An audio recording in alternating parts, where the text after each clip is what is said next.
Hi friends, welcome to பார்ஸ் kitchen. இந்த வீடியோவில் நம்ம என்ன பார்க்க போகிறோன்னா, நான் வெள்ளிக்கிழமை பூஜை பண்ண டிப்ஸு, அது கூட நிறைய பூஜை ரூமுக்கு தேவையான டிப்ஸும் சொல்கிறேன். வீடியோவை ஸ்கிப் பண்ணாமல் பாருங்கள்.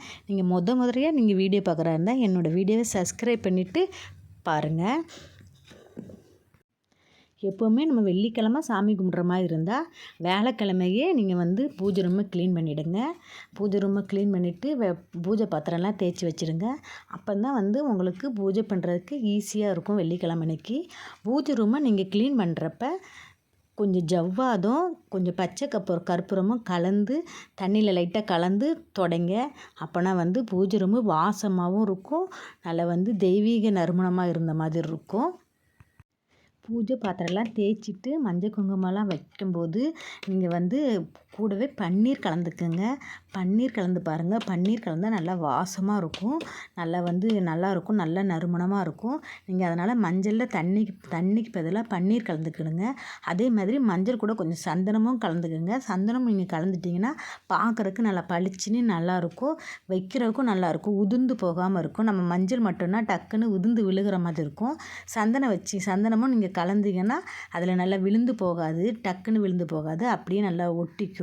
இதை ட்ரை பண்ணி பாருங்கள். பூஜை ரூம்லேருந்து இப்போ பூஜை பாத்திரம்லாம் நம்ம கழுவுறதுக்கு போட்டதுமே பூஜை ரூமை க்ளீன் பண்ணிவிடுங்க. க்ளீன் பண்ணிவிட்டு அப்புறம் நீங்கள் பூஜை பாத்திரம் கழுவிட்டு அதுக்கப்புறம் எடுத்து வச்சுக்கலாம். நீங்கள் மஞ்சள் குங்குமம் வச்சுட்டு மேலே எதில் இருக்கணுமோ அதை மாதிரி வச்சுருங்க, வைக்காமல் இருக்காதீங்க. வச்சாதான் உங்களுக்கு காலையில் ஈஸியாக இருக்கும். எண்ணெய் ஊற்றி திரி போட்டு வச்சுருங்க. அப்போ தான் நமக்கு ஏற்றுறதுக்கு ரொம்ப ஈஸியாக இருக்கும். அன்னப்பூரணிலாம் வச்சா அன்னப்பூரணியில் கொஞ்சம் அரிசி போட்டு வைங்க. அரிசி அப்புறம் ₹1 காயினும் கூட போட்டு வைக்கலாம். அதை போட்டு வச்சு பாருங்கள். அதேமாரி நம்ம காமதேனு நம்ம வீட்டில் இருக்கும், நிறைய வீட்டில் வச்சுருப்பாங்க. காமதேனு வச்சாலும் அதுலேயே நீங்கள் கொஞ்சம் அரிசி போடுங்க. அரிசி போட்டால் ரொம்ப நல்லது. அரிசி போட்டு அது மேலே அந்த காமதேனு வைங்க, வச்சா ரொம்ப நல்லது. வாசக்கதவுக்கு நம்ம மஞ்சள் வைக்கும்போது அது கூட நீங்கள் கொஞ்சம் பன்னீர் கலந்துக்குங்க. பன்னீர் கலந்து வச்சிங்கன்னா நல்லா வாசமாக நறுமணமாக இருக்கும். அதையும் ட்ரை பண்ணி பாருங்கள். அப்புறம் கற்பூரம் நம்ம போட்டு வைப்போம்ல பூஜை ரூமில் பாக்ஸில், அது கரைஞ்சி உடஞ்சி போன மாதிரி ஆகிடும். அப்படி ஆகாமல் இருக்குது. அதில் ஒரு 5 குறுமிளகு இருக்குது பார்த்திங்களா, மிளகு, அதை போட்டு வைங்க. நீங்கள் எப்படி வைக்கிறீங்களோ அதே மாதிரி இருக்கும். அதேமாரி நம்ம பூஜை ரூமில் வைக்கிற தீப்பெட்டியும் நமுத்து போன மாதிரி ஆயிரும். அப்படி நமுத்து போகாமல் இருக்கிறதுக்கு கொஞ்சமாக ஒரு இத்தினோண்டு கொஞ்சமாக அரிசி, ஒரு 4-5 அரிசி உள்ளே போட்டு வச்சு பாருங்கள். வத்திப்பெட்டி நமக்கு நமுத்து போகாது. நம்ம எப்போ எடுத்து பற்ற வச்சாலும் நல்லாயிருக்கும். மஞ்சள் குங்குமமும் சரி, நம்ம ரொம்ப நாள் பாக்ஸில் வச்சுருந்தா அது கூட பூச்சி வண்டெல்லாம் எப்படியாச்சும் வந்துடும். அப்படி வராமல் இருக்க அதுக்குள்ளே கொஞ்சம் கற்பூரம் போட்டு வைங்க. பச்சை கற்பூரமோ சாதா கற்பூரமோ எதுனாலும் சரி அதை போட்டு வச்சு பாருங்கள். நமக்கு வண்டு வராது. எவ்வளோ நாள் ஆனாலும் நம்ம எப்படி வைக்கிறோமோ அப்படியே இருக்கும். நம்ம எப்படியுமே நம்ம வாங்கின உடனே காலி பண்ண போகிறதில்ல. ஒரு பாக்கெட் வாங்கினாலே 1 மாதம் 2 மாதம் வந்துடும். அப்படி வந்தால் எப்படினாலும் நம்ம மஞ்சளில் குங்குமத்தில் மஞ்சள் கலந்துருக்கிறதுனால எப்படினாலும் வண்டு வந்துடும்.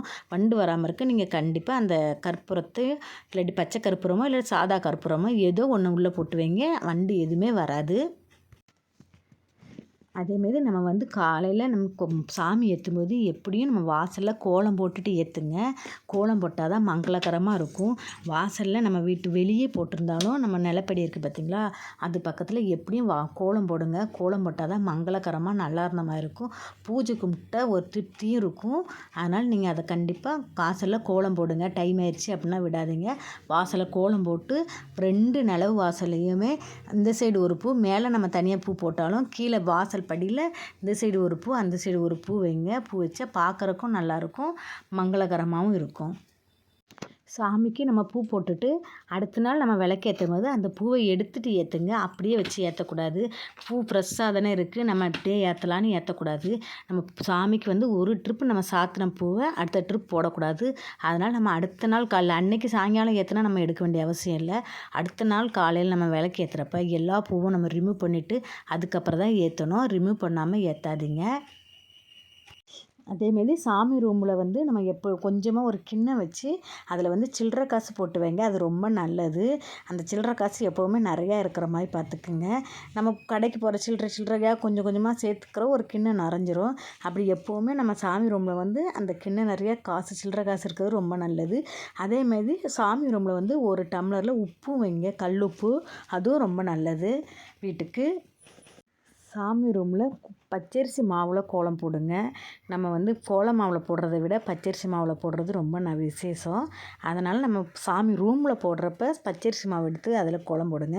இல்லை நம்ம அரிசி மாவு எதுனாலும் நம்ம அரைச்சி வச்சுருப்போம்ல, அதிலேருந்து லைட்டாக தண்ணி ஊற்றி கரைச்சி கோலம் போட்டுடுங்க. அப்படி கோலம் போட்டிங்கன்னா பார்க்குறக்கும் நல்லாயிருக்கும். சீக்கிரத்தில் அழிஞ்சும் போகாது. நம்ம அடுத்த வாரம் க்ளீன் பண்ணதையும் நம்ம நல்லாயிருக்கும் பார்க்குறதுக்கு. சாமிக்கு வந்து நம்ம திரி வந்து நூல் திரியை விட பஞ்சு திரி பயன்படுத்துங்க. அது ரொம்ப விசேஷம், ரொம்ப நல்லதும் கூட. அதனால் கடைகளில் விற்கும் பஞ்சு திரி, அதை யூஸ் பண்ணிக்கோங்க. பஞ்சாவும் விற்கும், நமக்கு திரியாகவும் திரித்து வச்சுருப்பாங்க. அது நமக்கு எது கம்ஃபர்டபுளாக இருக்கோ அதை பார்த்து யூஸ் பண்ணுங்கள். பூஜை ரூமை வந்து நம்ம எப்போவுமே சுத்தமாக வச்சுக்கிறது ரொம்ப நல்லது. அதனால் எப்படியாவது வாரத்துக்கு ஒரு முறை கண்டிப்பாக நீங்கள் க்ளீன் பண்ணிவிடுங்க. விளக்கில் நம்ம நல்லெண்ணெய் ஊற்றி விளக்கேற்றுவோம். அந்த நல்லெண்ணெய் ஊற்றி விளக்கேற்றுறப்ப உள்ளே வந்து பச்சை கற்பூரம் கொஞ்சம் போட்டுக்குங்க. தூள் பண்ணி போட்டிங்கன்னா எரியும் போது நமக்கு நல்ல வாசமாக இருக்கும். நல்ல நின்னும் எரியும், நல்ல வாசமாகவும் இருக்கும். இதை ட்ரை பண்ணி பாருங்கள் இந்த டிப்ஸை. அதேமாரி விளக்குல வந்து இந்த விளக்குக்கு அடியில் நம்ம காமாட்சி அம்மன் விளக்கு ஏற்றுவோம்ல, அந்த விளக்குக்கு அடியில் கொஞ்சமாக அரிசி போட்டுக்குங்க. அரிசி போட்டுட்டு விளக்கேற்றுங்க. அது வந்து நம்ம மகாலட்சுமி நம்ம கூடவே இருக்கிற மாதிரி ஒரு ஐதீகம். நமக்கு வந்து வீட்டில் வந்து மங்களகரமாகவும் இருக்கும். நம்ம உருளி வச்சுக்கோங்க. வாசல்லையோ இல்லாட்டி சாமி ரூமுக்கிட்டேயோ எங்கேயோ நம்ம கிடைக்கிற பக்கம் இடம் இருக்கிற பக்கம் அதை வச்சு உருளி வச்சு அது மேலே தண்ணி ஊற்றி அதுவும் ரோஸ் வாட்டர் கலந்துக்குங்க. ரோஸ் வாட்டர் இல்லாட்டி பன்னீர் கலந்துக்குங்க. கலந்துட்டு பூ எடுத்து போட்டு வச்சு பாருங்கள். நமக்கே பார்க்கறதுக்கே பாசிட்டிவ் எனர்ஜி நமக்கும் வரும். வெளியிருந்து பார்க்குறவங்களுக்கு எல்லா பார்வையும் ஒரே மாதிரி இருக்காது. கண் திஷ்டி விழுகிற மாதிரி இருக்கும். அந்த பார்வை வந்து அதில் போயிடும். அதனால் வந்து நீங்கள் கண்டிப்பாக உருளி வச்சு நீங்கள் பூ போட்டு பாருங்கள், எப்படி இருக்குன்னு பாருங்கள். இந்த டிப்ஸ் பிடிச்சிருந்தா லைக் போடுங்க. எல்லார் வீட்லேயும் நம்ம பஞ்ச பாத்திரத்தில் தண்ணி வச்சுருப்போம். அந்த தண்ணி வைக்கிற பாத்திரத்தில் வெறுமனே வைக்காமல் அதில் துளசி இருந்தால் துளசி 2 போட்டு பாருங்கள். துளசியும் பச்சை கற்பூரமும் கொஞ்சம் நுணுக்கி போடுங்க. நம்ம கோயிலெலாம் தீர்த்தம் கொடுப்பாங்கள்ல, அப்படி இருக்கும். நல்லா வாசமாகவும் இருக்கும், குடிக்கிறதுக்கும் நல்லாயிருக்கும். அதனால் இந்த டிப் ட்ரை பண்ணி பாருங்கள். வாசலில் விளக்கு ஏற்றினா கூட நல்லது. நம்ம வந்து 2 விளக்கு வைக்கலாம் வாசலில். நம்மளால் வைக்க முடியல அப்படிங்கிறவங்க கண்டிப்பாக 2 பூவாச்சு வைங்க. அப்போ தான் வந்து வாசலேருந்து நமக்கு வந்து மகாலட்சுமி உள்ளே வர்றதுக்கு உள்ள அறிகுறி வரும். அதனால் நீங்கள் அதை வந்து ட்ரை பண்ணி பாருங்கள்.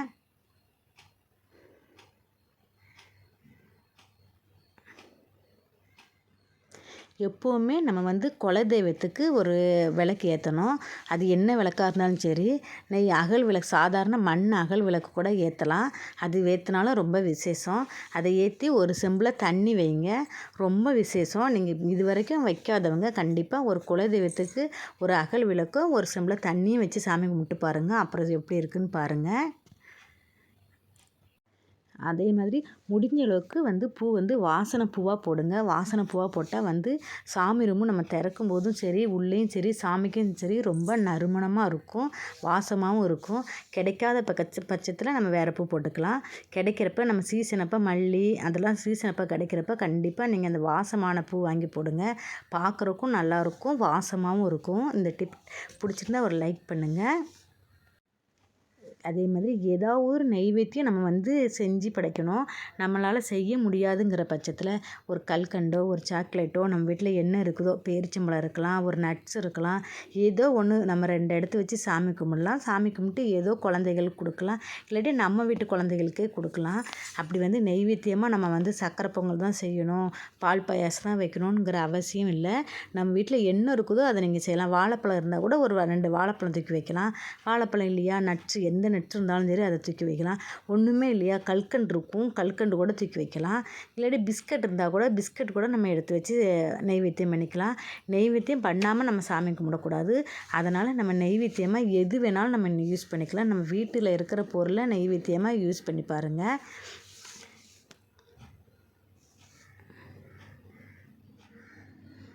அதேமாரி நம்ம வீட்டில் எப்போவுமே நம்ம பூஜை ரூமில் ஒரு தட்டில் மஞ்சள், குங்குமம், விபூதி எல்லாமே ஒரு தட்டில் வைங்க. தட்டில் வந்து வைக்காமல் இருக்காதுங்க.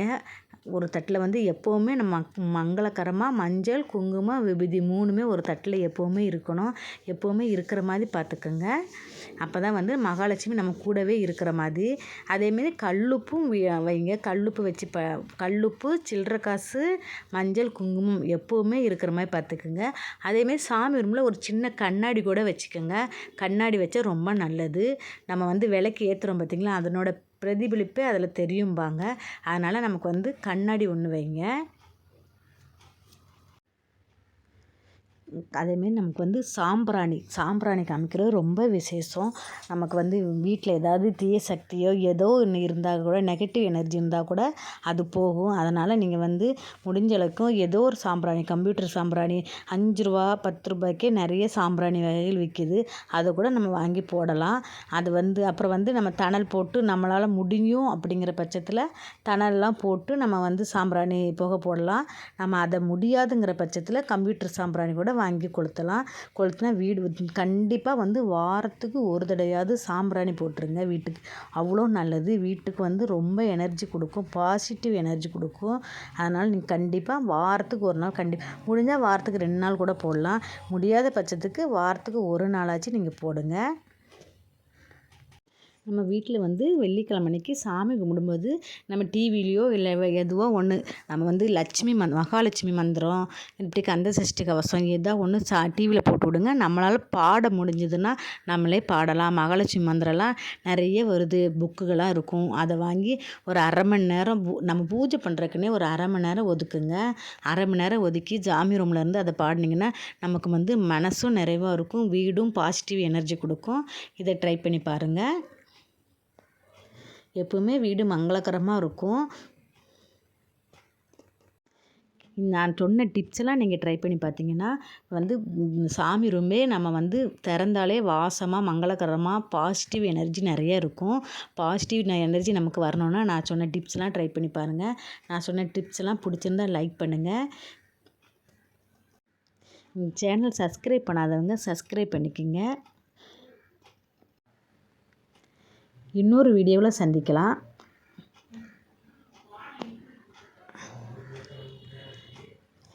பாய். இது வரைக்கும் நீங்கள் என்னோடய வீடியோ பார்த்ததுக்கு மிகவும் நன்றி. Please subscribe, please support me. பாய்.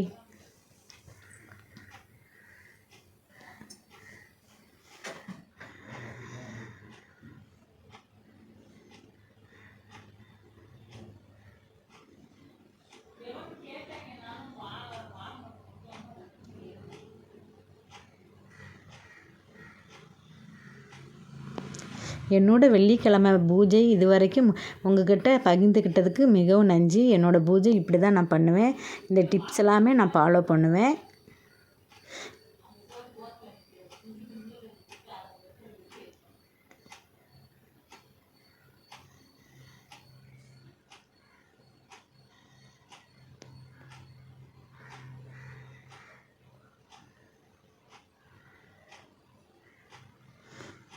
இந்த வீடியோ பிடிச்சிருந்தா லைக் பண்ணுங்கள்.